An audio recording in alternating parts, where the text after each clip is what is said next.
Hi అండి అందరికీ. అందరు ఎలా ఉన్నారండి? బాగున్నారా? ఇదైతే లాగ్ వచ్చేసి ట్యూస్డే ఈవినింగ్ లాగ్ అండి. అండ్ ఈ వీడియోలో అయితే పుదీనా పచ్చడి ఎలా ప్రిపేర్ చేసుకోవాలో సింపుల్గా అదొకటి చెప్పేశాను. అండ్ ఈవినింగ్ నా రొటీన్ ఎలా ఉంటుంది ఏంటి అని చెప్పేసి అయితే పెట్టేశాను అంతేను. ఈ సమ్మర్ వచ్చింది అంటే ఎప్పుడెప్పుడు హెడ్ బాత్ చేద్దామా అని చెప్పేసి ఆయిల్గా ఉన్నప్పుడు అనిపిస్తుంది, లేదా హెడ్ బాత్ చేసిన తర్వాత ఈ ఎండకు తట్టుకోలేక మాడి వేడికి ఎప్పుడెప్పుడు ఆయిల్ పెట్టుకుందామా అనిపిస్తుంది కదా. నా పరిస్థితి కూడా అంతేను. పాప అయితే ప్రెజెంట్ నిద్రపోతుంది, 4 అయితే అలా అయిపోయింది టైము.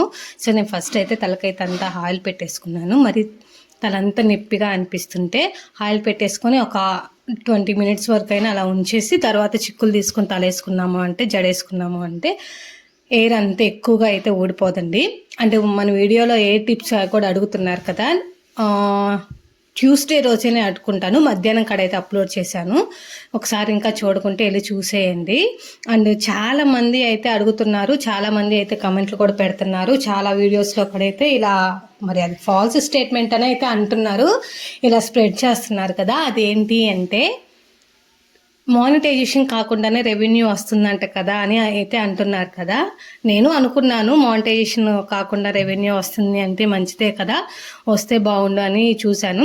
కాకపోతే కొన్ని వీడియోస్లో టెక్ ఛానల్స్ వాళ్ళే చూస్తే తెలిసింది అదంతా ఫాల్స్ స్టేట్మెంట్ అని.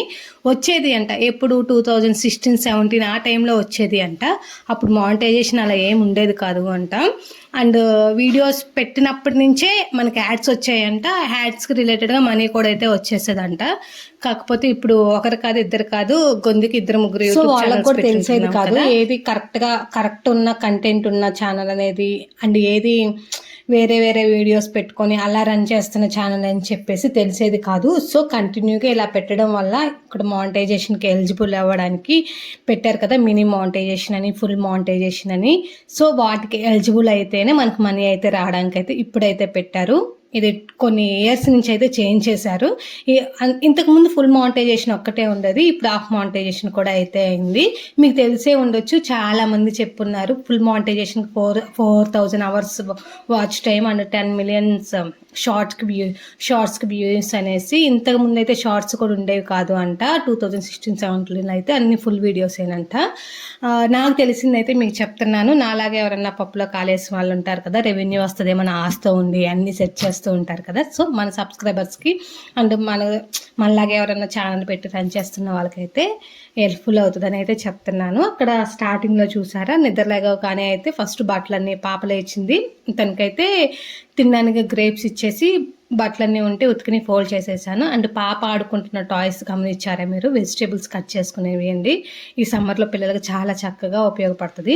మీకు కావాలి అనుకుంటే నేను కింద లింక్ ఇస్తాను, ఎవరైనా వెళ్ళి కొనేసేయండి. ఇది ఎటువంటి ప్రమోషన్ అయితే కాదు. ఇంకా పని అయిపోయి బట్టలు ఫోల్డ్ చేసేసి పాపకి స్నాక్గా ద్రాక్షాలు తినిపించేప్పటికి మా నాన్న అయితే వస్తే బయటకు అయితే వెళ్ళింది ఇంకా ఆడుకోవడానికి. ఇంకా యాజ్ యూజువల్గా కస్తూలు అయితే అన్నీ కొట్టేసుకున్నాను.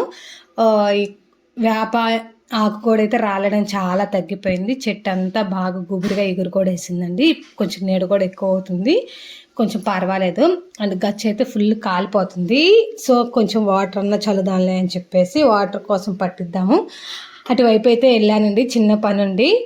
అందుకే ఇక్కడ చాలా టైం అయితే పట్టింది. బర్రెలు ప్యాడ్ పెట్టండి వెనకలాగిద్దాంలే అని చెప్పి వెళ్ళాను. వాటర్ బకెట్లో తిప్పేసి అప్పటికప్పుడు నీళ్ళు చల్లుకుంటా ఉంటే కొంచెం వేడి తగ్గి పిల్లలు కూడా చెప్పులు వేసుకొని తిరగారు కదండి పద్దాకా. సో వేడి తగ్గి పిల్లలు కూడా కొంచెం ఆరోగ్యంగా ఉంటారు, వేడి చేసి అలా దెబ్బ తినకుండా.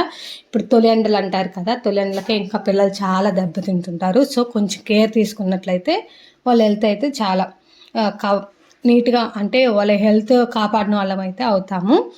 ఇదంతా అయితే కొట్టేసుకొని అంట్లు కూడా ఉంటే బయట అయితే తీసుకొచ్చేసి బయట పెట్టేశాను. తోముదాము అనే టైంకి అయితే అమ్మ కూడా వచ్చేసింది. సో అమ్మ నేను తోముతా అంటే నేనైతే వేరే దగ్గర పనుండి అయితే షాప్ దగ్గరికి అయితే వెళ్ళాను. పాపని అప్పుడే స్కూల్కి పంపిస్తున్నారు కదా, ఇప్పుడు పాపకి ఎన్ని ఇయర్స్ అని చెప్పేసి అయితే అడుగుతున్నారు కదా. 3rd ఇయర్ రన్నింగ్ అంతే, ఇంకా కంప్లీట్ అవ్వలేదు, సగానికి కూడా అయితే రాలేదు. దగ్గరే కదా, ఈ స్కూళ్ళు ఉన్నాయి కదా చిన్నపిల్లలకి అని చెప్పేసి అంగన్వాడీ, సో అక్కడికి అయితే తీసుకెళ్తున్నానండి. ఇంకా ఈవినింగ్ అయితే 6 అయిపోయింది టైము. ఇంకా చీకటి అయితే పడట్లేదు కదా, సో మొక్కలకి నీళ్ళు పోసేసి వద్దామని చెప్పి వెళ్ళగానే అయితే అక్కడ పుదీనా అయితే చాలా చక్కగా వచ్చింది. సో పచ్చడి చేసుకుందాంలే అని చెప్పేసి కొన్ని అయితే తుంపుకొని వచ్చేసాను.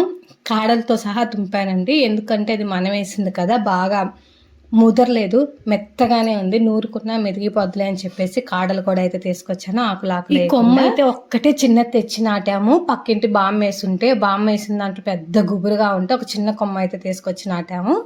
ఇంత వచ్చిందండి. ఇది సెకండ్ టైం కోయడము. ఫస్ట్ టైం ఆల్రెడీ ఒకసారి కోసాము, మళ్ళీ బాగా వచ్చింది. మళ్ళీ ఒక 15 డేస్కి 10 డేస్కి మళ్ళీ వచ్చేసిద్ది నాకు తెలిసి. ఇంక చెట్లుకి నీళ్ళు పోద్దామని చెప్పి తీసుకొచ్చాం కదా, ఆ వాటర్లోనే అయితే కడిగేసి పక్కన పెట్టేసి ఆ వాటర్ మళ్ళీ వేస్ట్ చేయడం ఎందుకని చెప్పేసి అవే చెట్లకి అయితే చల్లేసి వచ్చేసాము.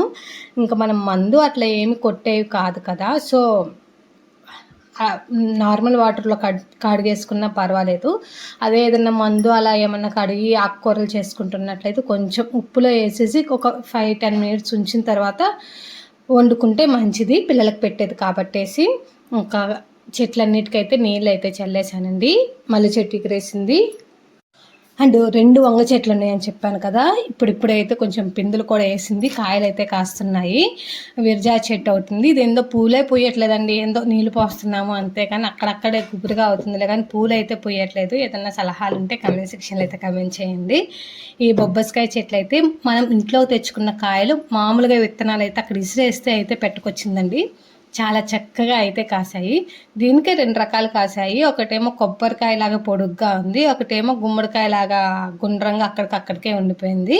మరి కోతులు కొండముచ్చులు మాకు ఉంచుతాయో అవే తినేస్తాయో, అవి పండి నోటి వరకు వచ్చే వరకు అయితే తెలియదు. ఒకటన్నా ఉంచకపోద్దా అని చిన్న ఆశ అంతేను. ఇంకా నైట్ అయితే డిన్నర్లోకి అన్నం అమ్మ వండేసింది. పచ్చడి వట్టుకైతే నేను చేశాను, అది కూడా పుదీనా పచ్చడి అండి. తింటుంటే ఒక్కొక్క ముద్దకి ఆహా నోట్లో అయితే ఎట్లా అసలు ఆకలి ఎంత అన్నం తింటున్నాము అని కూడా తెలియకుండా అయితే అంత బాగుంది. దానికోసం అయితే పచ్చిమిర్చి టమోటా అయితే కాస్త ఆయిల్ వేసేసి బాగా వేపేసుకున్నాను.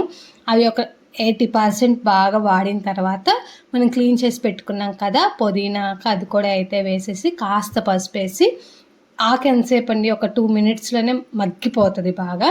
సో ఆకు కూడా అయితే బాగా మగ్గనిచ్చేసాను.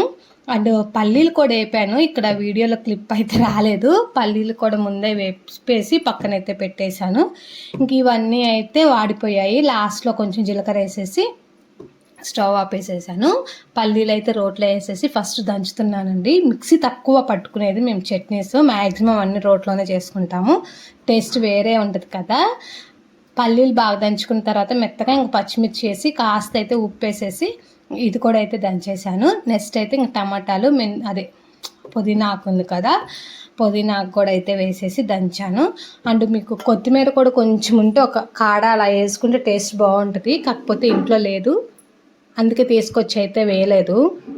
దీన్ని అయితే ఎటువంటి పోపు ఏమి వేయలేదండి. లాస్ట్లో ఒక 3-4 చిన్నుల్లిపాయలు అయితే వేసేసి దంచేసాను. ఇంకంతే. పోపు అయితే నేను ఎక్కువ పచ్చళ్ళకి వేయను, ఎందుకు అంటే ఆయిల్ అని చెప్పేసి. ఈ రోజుకైతే మన వీడియో ఇంతేను. సరే మరి ఉంటానండి. అందరికీ మీరు ఎవరెవరైనా ట్రై చేసి ఉంటే పుదీనా పచ్చడి కమెంట్ సెక్షన్లో అయితే కమెంట్ చేయండి. సరే మరి అందరికీ బాయ్ బాయ్.